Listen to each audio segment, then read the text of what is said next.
Histoire Windigoès et le Bone Dwarf. Dans une forêt solitaire vivaient autrefois un homme et sa femme, qui avaient un fils. Le père partait chaque jour, selon la coutume des Indiens, chasser pour nourrir sa famille. Un jour, pendant qu'il était absent, sa femme, en sortant de la hutte, regarda du côté du lac qui était tout proche, et elle aperçut un très grand homme marchant sur l'eau et venant rapidement vers la hutte. Il était déjà si près qu'elle ne pouvait, si elle l'avait voulu, s'enfuir. Elle pensa: que dois-je dire au monstre?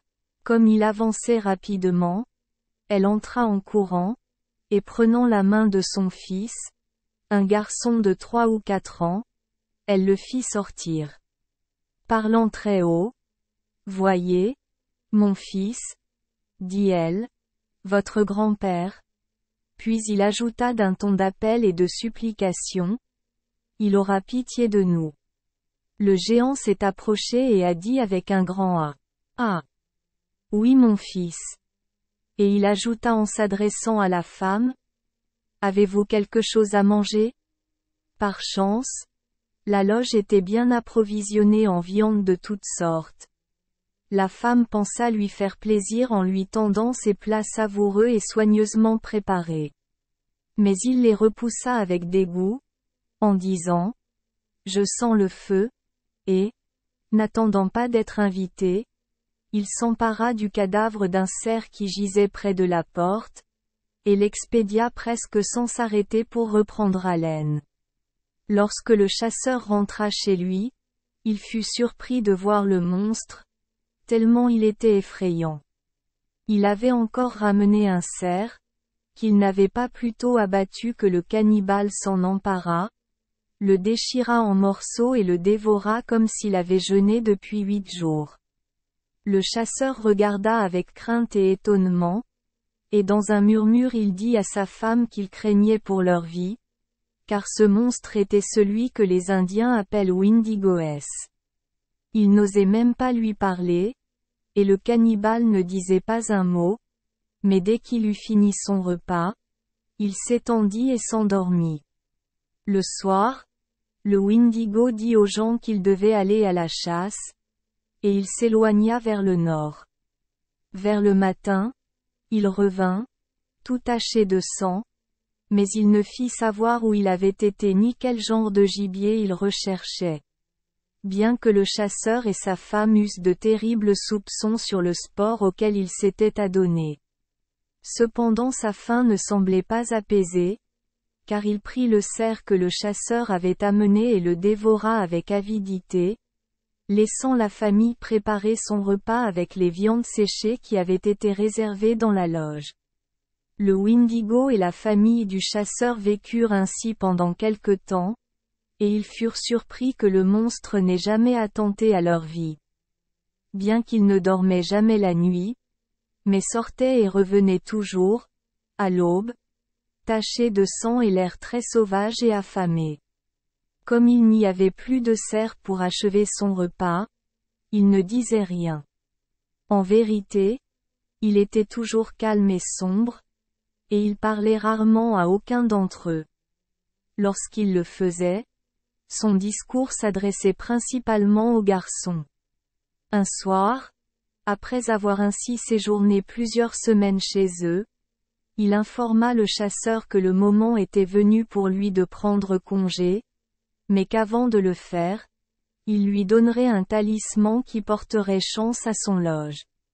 Il lui présenta 2 flèches, et remerciant le chasseur et sa femme de leur bonté, le Windigo s'en alla en disant, en les quittant, qu'il avait tout le monde à parcourir. Le chasseur et sa femme étaient heureux quand il était parti, car ils avaient à chaque instant l'air d'avoir été dévorés par lui.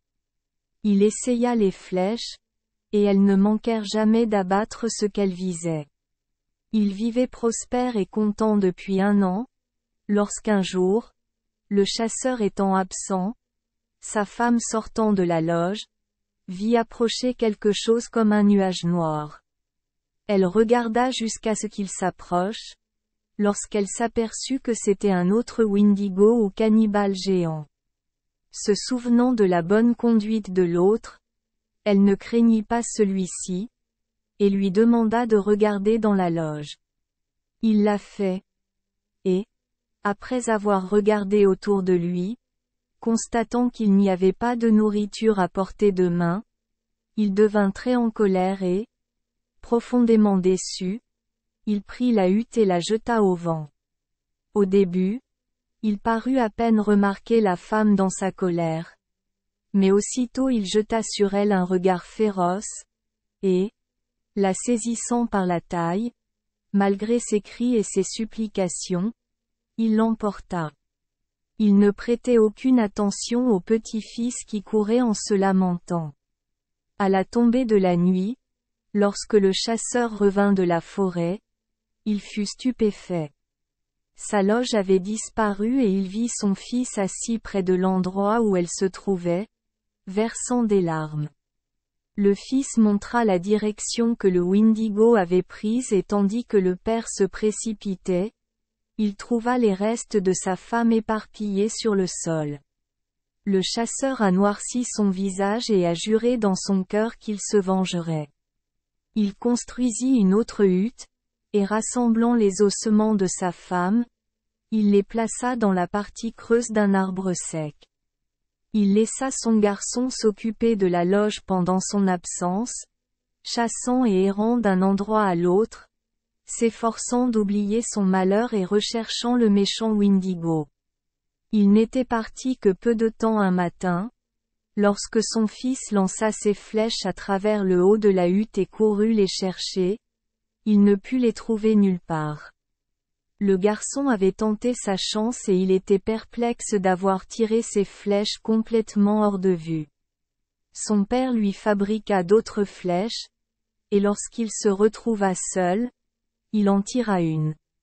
Mais bien qu'il ait regardé aussi attentivement qu'il a pu vers l'endroit où il est tombé, et qu'il y ait couru immédiatement, il n'a pas pu le trouver. Il en tira un autre, qui fut perdu de la même manière, et retournant à la loge pour reconstituer son carquois, il aperçut par hasard une des flèches porte-bonheur que le premier Wendigo avait donnée à son père, accrochée au côté de la loge. Il leva le bras, et l'ayant sécurisé, il le tira par l'ouverture, et courut immédiatement pour trouver où il était tombé. Il fut surpris de voir un beau garçon juste en train de le ramasser et de s'enfuir en toute hâte avec lui. Un grand arbre, où il a disparu. Le fils du chasseur le suivit et, arrivé près de l'arbre, il aperçut le visage du garçon qui regardait par une ouverture pratiquée dans la partie creuse. « Ah! Ah! » il a dit. « Mon ami, sors et joue avec moi. » Et il pressa le garçon jusqu'à ce qu'il consente. Ils jouaient et tiraient leurs flèches tour à tour. Soudain, le jeune garçon dit, « Ton père arrive. Il faut arrêter. Promets-moi que tu ne le lui diras pas. » Le fils du chasseur promit et l'autre disparut dans l'arbre. Lorsque le chasseur revint de la chasse, son fils s'assit modestement près du feu. Au cours de la soirée, il demanda à son père de lui confectionner un nouvel arc, et lorsqu'on l'interrogea sur l'usage qu'il pourrait trouver à deux arcs, il répondit que l'un d'eux pouvait se briser ou se perdre. Le père, content de la diligence de son fils dans la pratique de l'arc, lui fit les deux armes. Et le lendemain, dès que son père fut parti, le garçon courut vers l'arbre creux et invita son petit ami à sortir et à jouer, en lui présentant en même temps le nouvel arc. Ils allaient jouer ensemble dans la hutte et, dans leur jeu, ils soulevaient des cendres partout. Soudain, le plus jeune dit à nouveau, « Ton père arrive, je dois partir. » Il exigea de nouveau une promesse de secret et retourna à son arbre. L'aîné s'assit près du feu. Lorsque le chasseur entra, il fut surpris de voir les cendres éparpillées un peu partout. « Eh bien, Mon fils, dit-il, tu as dû jouer très dur aujourd'hui pour soulever une telle poussière tout seul. Oui, répondit le garçon, j'étais très seul et je courais en rond, c'est la cause de cela. Le lendemain, le chasseur se prépara pour la chasse comme d'habitude. Le garçon dit, Père, essaie de chasser toute la journée et vois ce que tu peux tuer. À peine était-il parti que le garçon appela son ami, et ils jouèrent et se poursuivèrent autour de la loge. Ils prenaient un grand plaisir à se retrouver en compagnie l'un de l'autre et se réjouissaient d'heure en heure. Le chasseur revenait de nouveau et arriva à une colline qui capturait les vents à leur passage, et il entendit son fils rire et faire du bruit, mais les sons lorsqu'ils atteignirent lui au sommet de la colline semblaient s'élever. De deux personnes jouant, au même moment, le plus jeune s'arrêta, et après avoir dit, « Ton père arrive », il s'enfuit, à l'abri des hautes herbes, jusqu'à son arbre creux, qui n'était pas loin. Le chasseur, en entrant, trouva son fils assis près du feu, très calme et indifférent, bien qu'il voyait que tous les objets de la loge gisaient dans toutes les directions. « Eh bien, mon fils, dit-il, tu dois jouer très dur tous les jours. Et que fais-tu, tout seul, pour jeter la loge dans un tel désordre ? » Le garçon avait encore une excuse. « Père, répondit-il, je joue de cette manière. Je cours et je traîne ma couverture autour de la hutte, et c'est pour cela qu'on voit les cendres se répandre. » Le chasseur n'était satisfait que lorsque son fils lui avait montré comment il jouait avec la couverture, ce qu'il faisait adroitement au point de faire rire son père et de le chasser enfin de la hutte avec les gros nuages de cendres qu'il soulevait. Le lendemain matin, le garçon renouvelle sa demande que son père s'absente toute la journée pour voir s'il ne pourrait pas tuer 2 cerfs. Le chasseur pensait que c'était un désir étrange de la part de son fils, mais comme il avait toujours fait plaisir au garçon, il se rendit dans la forêt comme d'habitude, déterminé à réaliser son souhait, s'il le pouvait. Dès qu'il fut hors de vue, son fils se précipita vers son jeune compagnon près de l'arbre, et ils continuèrent leur jeu. Le soir, le père, en approchant de sa maison, alors qu'il atteignait la colline, entendit de nouveau des bruits de jeu et de rire. Et comme le vent les portait droit à son oreille, il était désormais certain qu'il y avait 2 voix. Le garçon de l'arbre n'eut que le temps de s'échapper, lorsque le chasseur entra et trouva son fils, assis comme d'habitude, près du feu. Lorsqu'il jeta les yeux autour de lui, il vit que la loge était dans une plus grande confusion qu'auparavant. « Mon fils, dit-il, tu dois être bien bête quand tu es seul pour jouer ainsi. Mais, dis-moi, mon fils, j'ai entendu 2 voix, j'en suis sûr. » Et il regarda attentivement les empreintes de pas dans les cendres. « C'est vrai, reprit-il. Voici l'empreinte d'un pied qui est plus petite que celle de mon fils. » Et il était maintenant convaincu que ses soupçons étaient fondés et qu'une très jeune personne avait été la compagne de son fils. Le garçon ne pouvait plus refuser de dire à son père ce qui s'était passé. « Père, dit-il, j'ai trouvé un garçon au creux de cet arbre, près de la hutte, où tu as déposé les ossements de ma mère. » Des pensées étranges vinrent à l'esprit du chasseur. Sa femme a-t-elle revivé ce bel enfant ? Craignant de déranger la morte, il n'osa pas se rendre sur le lieu où il avait déposé sa dépouille.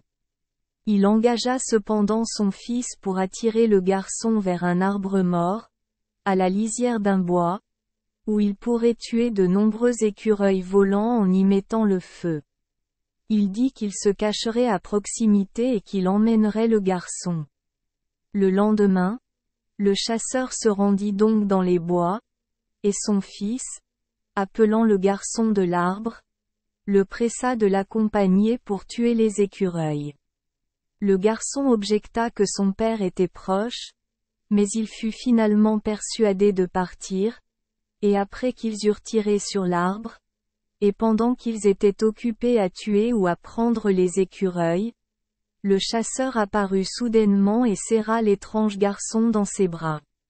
Dans ses bras, il a crié « Kago, Kago, ne le fais pas, ne le fais pas. Tu vas déchirer mes vêtements. » Car il était vêtu d'un vêtement raffiné, qui brillait comme s'il avait été fait d'une belle peau transparente. Le père le rassurait par tous les moyens. Par une bonté constante et des paroles douces, le garçon fut réconcilié à rester avec eux, mais surtout par la présence de son jeune ami, le fils du chasseur, auquel il était affectueusement attaché. Les enfants ne se séparèrent jamais. Et quand le chasseur regarda l'étrange garçon, il sembla voir vivre en lui le meilleur esprit de sa femme perdue. Il était reconnaissant au grand esprit pour cet acte de bonté, et dans son cœur il était assuré qu'avec le temps, le garçon ferait preuve d'une grande vertu et le vengerait d'une manière ou d'une autre du méchant Windigo qui avait détruit le compagnon de sa loge. Le chasseur se sentit à l'aise et donna tout le temps qu'il pouvait consacrer à la société des deux enfants. Mais, ce qui l'affecta le plus, c'est que ses deux fils, bien que bien formés et beaux, ne grandissaient plus et restaient encore des enfants. Chaque jour, ils se ressemblaient de plus en plus, et ils ne cessaient de s'amuser et de se divertir dans les manières innocentes de l'enfance. Un jour, le chasseur était parti à l'étranger avec son arc et ses flèches, laissant, à la demande de l'étrange garçon, l'une des deux flèches que le sympathique Windigo lui avait données, derrière lui dans la hutte. À son retour, quelle ne fut pas sa surprise et sa joie de voir étendu mort devant la porte de sa loge le géant noir qui avait tué sa femme. Il avait été frappé par le trait magique entre les mains du petit étranger de l'arbre. Et depuis toujours, le garçon, ou le nain des eaux comme on l'appelait, fut le gardien et le bon génie de la loge, et aucun mauvais esprit, géant ou Windigo, n'osa s'en approcher pour troubler leur paix. Merci les enfants des Esperluette Croisillon 39. Avoir écouté des contes de fées au jour Esperluette Croisillon 39. 8. Espérons que les histoires apporteront aux enfants des moments heureux et significatifs. Si vous aimez notre chaîne, veuillez appuyer sur le bouton S Esperluette Croisillon 39.